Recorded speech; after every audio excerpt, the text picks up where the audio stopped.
एक ही औरत को दुनिया मान कर इतना घूमा हूँ कि चक्कर आ गए। मैंने तुमको अंदर आने का कहा, तुम तो मेरे दिल के अंदर आ गए। शायर माँ के पेट से शायर होता है, पहले दिन से शायर होता है, लेकिन फिर कोई एक लम्हा, कोई एक वक्त, कोई एक चिंगारी, कोई एक बात उस शायर को शायर बना देती है और कुदरत उसको ज़िंदगी के किसी मरहले में ये रियलाइज़ करवाती है कि आप शायर हो, और वो तब लिखना शुरू करता है। मुझे कम से कम 18 से 19 साल हो गए शायरी करते हुए। जब छोटे मोबाइल होते थे उसके अंदर हम गज़लें सेव किया करते थे, हमारे दोस्त होते थे, मैं उन्हें लोगों के शेर भेजा करता था और वो उस पर दाद देते थे। तो एक दिन मैंने अपना शेर कह के उनको भेजा, लिख के भेजा, और उनने बहुत दाद दी। और नीचे मैं नाम पहले भी नहीं लिखता था, अपने शेर के नीचे भी नाम नहीं लिखा था मैंने। जब उन्होंने मुझे ज़्यादा उस शेर पे ज़्यादा दाद मिली तो फिर मुझे लगा शायद मैं भी उनसे अच्छा शायर हूँ, फिर मैंने शायरी शुरू कर दी। तो मुझे पहले दिन से ही शायरी से मोहब्बत थी, और उसके अलावा मैंने कुछ सोचा भी नहीं और कुछ चाहा भी नहीं। मेरी सारी खुशियाँ शायरी से जन्म लेती हैं, मेरे सारे दुख शायरी से जन्म लेते हैं। उसी जगह पर जहाँ कई रास्ते मिलेंगे, पलट के आए तो सबसे पहले तुझे मिलेंगे। अगर कभी तेरे नाम पर जंग हो गई तो हम ऐसे बुज़दिल भी पहली सफ़ में खड़े मिलेंगे। तुझे ये सड़कें मेरे तवस्सुत से जानती हैं, तुझे हमेशा ये सब इशारे खुले मिलेंगे। तू जिस तरह चूम कर हमें देखता है हाफ़ी, हम एक दिन तेरे बाजुओं में मरे मिलेंगे। मेरी जो तालीम है वो भी मेरे यानी ख़यालात की तरह बटी हुई है।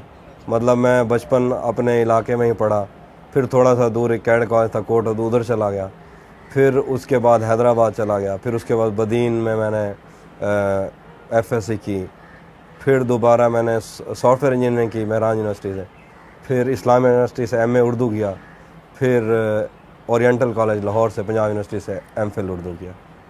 तो वो मैंने कर तो ली, और ये सिर्फ मुझे पता है या मेरे उस्तादों को पता है कि मैं कैसा इंजीनियर हूँ।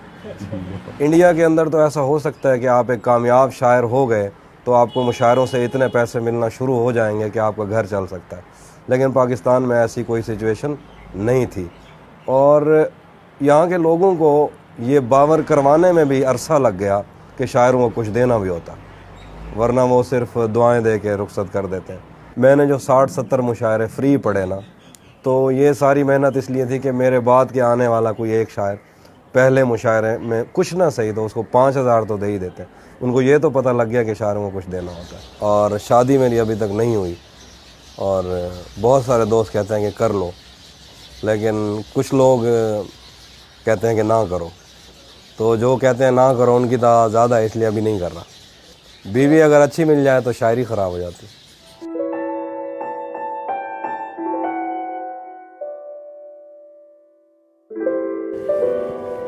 किसे खबर है कि उम्र बस इस पे गौर करने में कट रही है कि ये उदासी हमारे जिस्मों से किस खुशी में लिपट रही है। आप हिस्ट्री उठा के देखें, जितने भी शायर हैं उनके ख़वातीन के मामलात रहे हैं और माशूकाएँ भी रही हैं उनकी। अजीब दुख है हम उसके होकर भी उसको छूने से डर रहे हैं। अजीब दुख है हमारे हिस्से की आग औरों में बट रही है। ख़वातीन को असल में ये लगता है कि शायर उनकी तन्हाइयों का महवर है। तो मैं अक्सर जब भी ये कहता हूँ कि शायर दूसरे आर्टिस्ट से या दूसरे जो भी होते हैं फ़न, उनसे मुख्तलिफ या उससे बड़ा इसलिए भी होता है क्योंकि उसके पास लफ्ज़ की ताकत होती है। मैं उसको हर रोज़ बस यही एक झूठ सुनने को फ़ोन करता, सुनो यहाँ कोई मसला है, तुम्हारी आवाज़ कट रही है। एक शायर थे, उनसे किसी ने पूछा था कि क्या आपने सारी नज़में एक लड़की के लिए लिखी हैं? तो उसने कहा था कि अगर मैं एक लड़की के लिए लिखता तो मैं एक नज़म लिखता। तो दिल टूटते रहते हैं और यही लोग ही आपको अपने मंजिल तक ले जाते हैं। तो मैं तो फ़नकारों से कहता हूँ उनका शुक्रिया अदा किया करें। तो मैं हमेशा मोहब्बत के बारे में या इन चीज़ों के बारे में लिखता हूँ, इस पर बहुत ज़्यादा तनकीद भी होती है। ये बहस बहुत बड़ी लंबी बहस, यानी ये कोई नहर का किनारा नहीं है कि आप 5 मिनट में इधर से चले गए उधर। ये आसमानों के नीचे बहुत बड़ी ज़मीन पे फैला हुआ एक वसी और अमीक और पुरख़तर समंदर है जिसको समझने के लिए आपको इसके अंदर उतरना पड़ता है, लेकिन इसके लिए आपको दिल खुला रखना पड़ता है।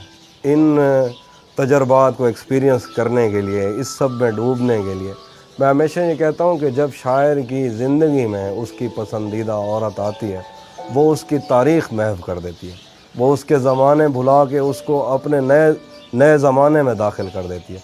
फिर सब कुछ उसकी मर्ज़ी के मुताबिक होता है, फिर उसकी किस्मत का सितारा उसकी हाथों की उंगलियों से निकलता है और उसके सीनों में गरूब हो जाता है। फिर उसकी मर्ज़ी है, फिर वो आपको कुछ देखने नहीं देती, और फिर उसी के ही जब वो नज़रअंदाज करती है तो फिर शायर नज़में जनता है, जिस तरह औरतें बच्चे जनती हैं।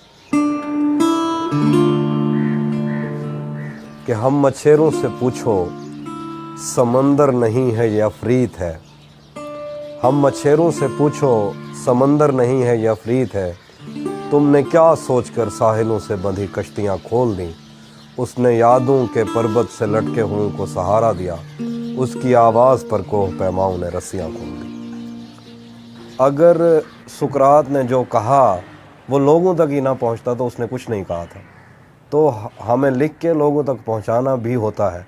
अब सोशल मीडिया के ज़रिए आसानी होगी, वरना सिर्फ लिटरेरी मैगज़ीन छपते थे, उनमें आपने अपनी कोई तख्लीक भेजी और वो छाप देते थे और वो भी कुछ लोग पढ़ने वाले थे। तो मेरी ज़्यादातर जो लोग मुझे देखते हैं या जिसे आप फॉलोइंग कह लें, वो इंडिया से ही है।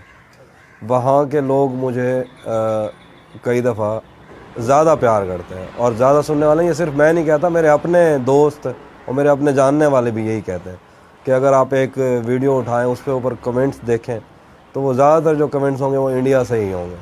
शायद उनको प्रेज़ करना आता है, शायद उनको तारीफ़ करना और सराहना आता है, बजाय इसके कि हम ये कहें कि अच्छा ये तो हम भी कर सकते थे। जैसे मैं नेपाल गया था, तो नेपाल में ऐसे बहुत सारे लोग थे जो राब्ता कर कर के वहाँ पहुँचे और वहाँ मुझे मिले। तो क्योंकि हमारे पास उनसे मुलाकात की तो एक ही सूरत है, या नेपाल में या किसी और मुल्क में। जब भी मैं कहीं जाता तो मुझे सबसे ज़्यादा इंडिया के लोग कहते हैं कि आप यहाँ कब आएंगे, तो अभी तक मैं नहीं जा सकाएंगे। अगर मैं जाऊँगा तो मेरी कोशिश यही रहेगी कि मैं सारे शहरों में जाऊँ, वो शहर जो हमने सिर्फ फिल्मों में देखे और वो शहर जो हमने सिर्फ किताबों में पढ़े, तो मैं वहाँ जाना चाहूँगा। ख़ुसूसी पंजाब में, दिल्ली में, लखनऊ में, हर जगह ही, बिहार में, बहुत सारे, मतलब बंदा थक जाएगा गिनते गिनते कि मुझे वहाँ के सारे शहर नामों की वजह से भी पसंद है। तो मुझे खुद हिंदी जो की तरह ज़्यादा पसंद है, तो इस वजह से मुझे वो नाम भी अच्छे लगते हैं।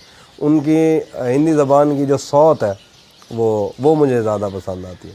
तो वो मुझे कई दफ़ा, उनके लिए एक आम सी जगह है महाराष्ट्र, मुझे ये बोलने में मज़ा आता, सुनने में मज़ा आता है।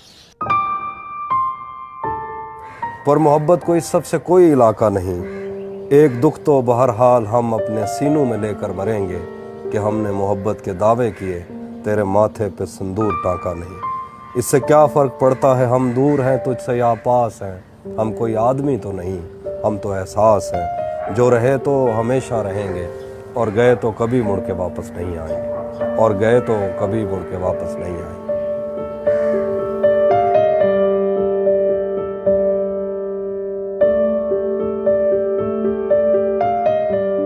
शायर के ऊपर, मेरे ख्याल से हर शायर के ऊपर ये कैफियत आती है कि जब उससे कुछ लिखा नहीं जा रहा होता, और कई दफ़ा ये तवील भी हो जाती है, मतलब ये वक्त बढ़ जाता है। फिर इसके बारे में बहुत सारे लोग इसका हल पूछते हैं, इसका हल क्या है। जो मैंने ये देखा उसका एक ही हल है कि जब ऐसा कोई वक्त एक शायर पे आ जाए तो उसको किताबें पढ़नी चाहिए, और वो किताबें जो उसकी पसंदीदा किताबें हों, नावल्स पढ़ने चाहिए, फ़िक्शन पढ़ना चाहिए, बेशक शायरी ना पढ़े।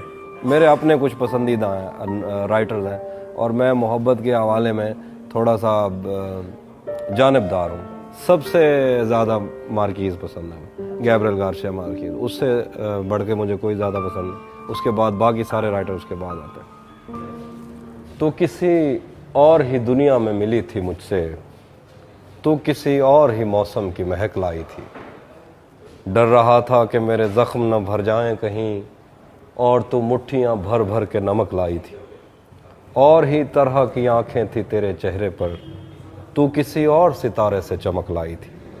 अगर मैं कहीं